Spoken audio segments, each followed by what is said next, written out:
Yeah, good to see you Good calling to in. see you guys. It's been a while. It has been a while, yes. Too long, too long. Life has been busy. Busy. So And maybe Spurs stress isn't what you need when life is busy. But no. Do you know what? Tonight was good. I sat and watched a preseason friendly with Spurs against Eintracht Frankfurt. It was great. Oh no, it was a cup game. I forgot it was a cup game, wasn't it? I mean, I'm at that sort of jaded point that I've been at so often as a Spurs fan. You know, this is the issue. There are people out there saying that we played well today, and playing well, I think, is relative. Did we play well compared to how we have been playing? Yeah, absolutely. Yeah. Did we play well objectively? That's a whole different question. Yeah. I don't, you see, it's very easy to point to specifics and say, well, we did that, and so everything's fantastic. But the key is to look at the direction of travel and the general trends a lot of the time. And outside of the first 10 games last season, we have been playing very badly. Yeah. Or we've been getting very bad outcomes, right? Sometimes we've played well and done badly. Sometimes we've played badly and done well. Sometimes we've played well and done well and played badly and done badly. But in general, we are not the force that we have been in recent times. You know, we are on a downward trend, in my view. And today's performance and today's results, for me, is indicative of that. Not because we played well, Frankfurt played badly, and we only got a draw and we're unlucky. That might be true in the specific sense, but it's emblematic of everything that Spurs are at the moment. And that's a club that is just making up the numbers. In the quarterfinal of a Europa League, I expected fire from 100% our players. And I didn't see anywhere near enough fire. No. And that's the concern for me, is that we seem to play in a very pedestrian, paint by numbers way at the moment. And that's not just on Postecoglou. That has been a problem for the club for some time. And for me, it's just around the culture of the club that occurs, or the reasons for it, is that there's a culture at the club of that's good enough. I don't know if you guys have heard this story. I don't know how true it is, or if it's apocryphal. I think it was Lloris mentioned it, that before the Champions League final against Liverpool, Daniel Levy presented the squad with watches that said Champions League finalist on them. That, for me, epitomizes what is wrong with the club, right? Yeah.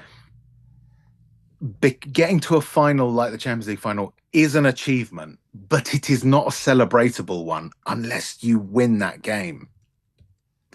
You've got to win that game to really be able to celebrate. If you don't win that game, getting to it is an achievement that you commiserate.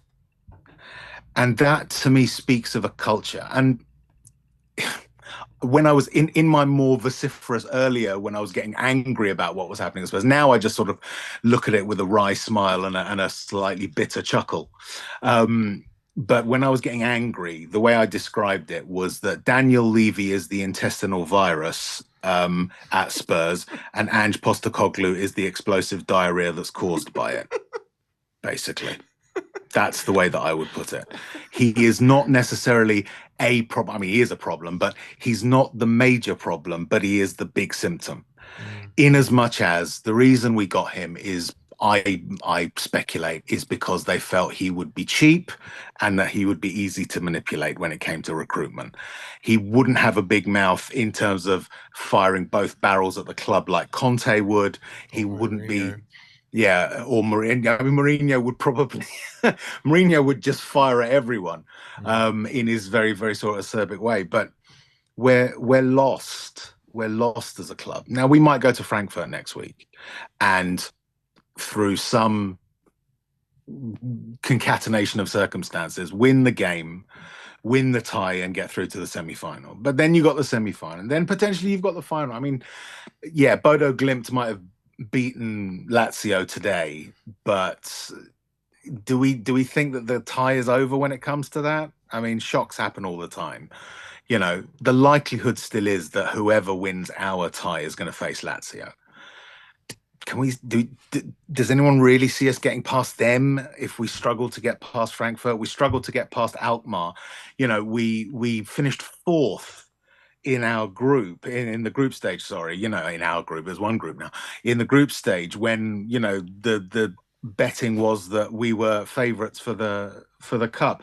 I mean, we're just aimless and a little bit clueless and lost at the moment at the club. And Postecoglou is not, as others have said, is not this unifying force. He is wildly arrogant, far too full of himself for what he has achieved, which might have been, you know, for the person that from the place that he's come from might have been an achievement, but you know, stuff like the treble at Celtic. Well, Brendan Rodgers has already run the Scottish League Cup. Celtic are one win away from the title, and they're into the semi-finals of the Scottish Cup as well. So, you know, Brendan Rodgers can replicate what Ange Postecoglou has done at Celtic, potentially.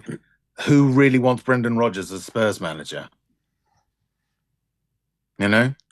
But look, let's stick to tonight. Do you, Sure. you know, do you think, based on tonight, you know, you say you don't hold much hope that we'll get through next week. Do you think if we play similar to how we played tonight, that we will go through?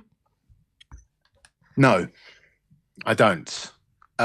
Because it's the problem is, Sim, it's not just how we play, it's also how Frankfurt play. So do you think we'll have to see a lot better Frankfurt? I think we will. I do.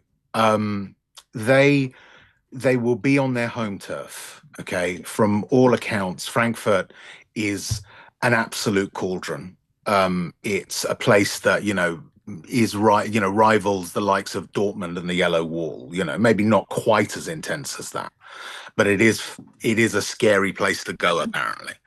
And it may well be that, I mean, there were times, weirdly, this was the thing, there were times in that game where I turned to Kim and said, we're playing as if we're the away team. There were times where we were 11 men behind the ball, really compact. And I thought, we're at home. And so, and it wasn't all the time. I'll readily admit there were times where we were nice and expansive and sort of attacking. And yes, we were unlucky not to win that game, right? A couple of inches here and there, and we would have won that game. And we could have won that game by quite a healthy margin. But football, you know, it is about the result. It is fine margins as well. Yeah, and it is fine margins, and sometimes those fine margins happen. But the fact that fine margin, we couldn't gain that margin this time is, as I say, emblematic of everything that's wrong at the club and everything wrong with this specific manager in my mind. I don't believe that this man has the capability to play tactically enough to outwit his opponent. That is my view. Or if he does, he refuses to do so. He is dead set on his specific way of actually playing. You know, there's the meme going around at the moment saying that his new nickname should be Aussie Idealist, you know, which people have seen, which made me giggle. But either he has no ideas or he refuses to think. And we've got evidence that he doesn't, because a little while ago, when it started going wrong last season after those first 10 games, a journalist, I believe, asked him, saying, people have said you've got no plan B. And he said, well, I've got a plan B when plan A stops working. It's not really working right now, but he hasn't. I mean, he makes changes that are like a little bit tentative, and then they go wrong, and then he reverts back, and it's confused. It's difficult to see what he's trying to do outside of what we've seen already, which leaves us very porous in the middle. Very porous at the back, big gaps in the middle, and it's easy to play against Spurs now. Just press us to death and hit us on the counter. You think we were easy to play against tonight? I think so. I mean, I think for someone like, I think for Frankfurt, it was a case of they're a little bit less familiar with us, whereas obviously the Premier League, you've got a lot more information. And sometimes you can have a case of they can be surprised. They might have had an off day, potentially. They might not have played as well as their form isn't the best at the moment. I think they've won 2 out of the last 7. So their form has not been very good recently, but that could be anything. It could be tiredness. It could be various reasons. Who knows? But I reckon old Dittmuller, is it? Dittmuller, their manager, he's going to sit down with them this week. Any manager worth their salt will sit down with them and say, look, this is how Tottenham play. I'm going to do my research. This is how they play. You got a bit unlucky. Bring them home, and I think we can do them. That if I was their manager, that's part of the message that I would be sending. It would be sending, guys, I know it didn't work out wonderfully well, but you got this, right? Because the intensity that we showed, or the lack of intensity, that's why I described it as a bit of a friendly almost. That's the feel that I got. I didn't feel fire. This is a quarter-final. Rez, I said to Sim before when we were driving up here, yeah, I said, the only thing I want to see is passion and desire to play for the badge, right? Because it's the biggest game of the season. There's nothing else to play for. It's the only saving grace of our season. And what did we see? A game where we should have really won. We didn't really play that great. We played better than what we've been playing for a while, which is still not at standards we should be playing at. And the fact is, based on the chances in the game, let's say, we should have won the game, and yet again we didn't. And that for me is why I think looking at an individual instance is not very instructive. No. It's better to look at the generalities. And generally speaking, since the 11th game of the Premier League season last season, Spurs have been almost running at like 50%. There's been 1 or 2 times where you look at it, yeah, that's better. That's what I want to see. That's the kind of intensity I want to see. Or that's the kind of technical skill that I want to see. Or that's, playing the game well and outwitting the opponent. But in the same vein that Alex Ferguson, for instance, says, strikers win games, defenses win leagues, or defenses win titles. What he was really saying is that you need consistency. And we are hopelessly inconsistent. We are hopelessly inconsistent in as much as we go out there, we have little bits here and there. There are good bits, there are bad bits, but the general thrust is one of just phoning it in, dialing it in as if it doesn't matter that much. And for me, that's a cultural problem. And I don't think the Postecoglou is the right manager to be able to mitigate that. He is not the right man for this job. You look at his ratio. You take those first 10 games out of the equation, and it's the worst record of any modern Spurs manager. He is very fortunate. Weirdly, I was also commenting on this recently. In as much as when things go badly for Spurs, he almost gets a bit of a get out because everyone around us also does stuff that mitigates the harm. It's almost the reverse of that horrid Spursy tag, whereby we do things, when we could benefit from something, we fail to capitalize. It's almost like when we fail to do something now, everyone else fails to capitalize. So like when we lose a league game and we think, right, well, Everton or West Ham or Man United could go above us, although they are now, they could go above us. They fail to win because they're up against a really strong opponent. It's almost like he's charmed into just plodding along and never quite getting into that really dangerous area. But for me, 14th in the league, losing 16 games in a season is unacceptable. 16 games, right? This is a fact for anyone who's listening. 16 defeats in the league is the worst in over 48 years. Yeah. That is absolutely disgraceful by a standard of Spurs, who are where we are, with the stadium we have, with the facilities we have, with the money we have, right? With Beyonce up front.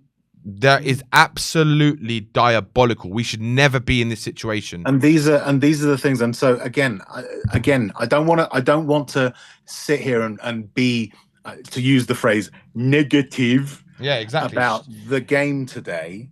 The game today, we played better than we have recently. We didn't get the result we should have got. We deserved to win that game in terms of our performance, but we didn't. Beyond that, I don't know what else to say.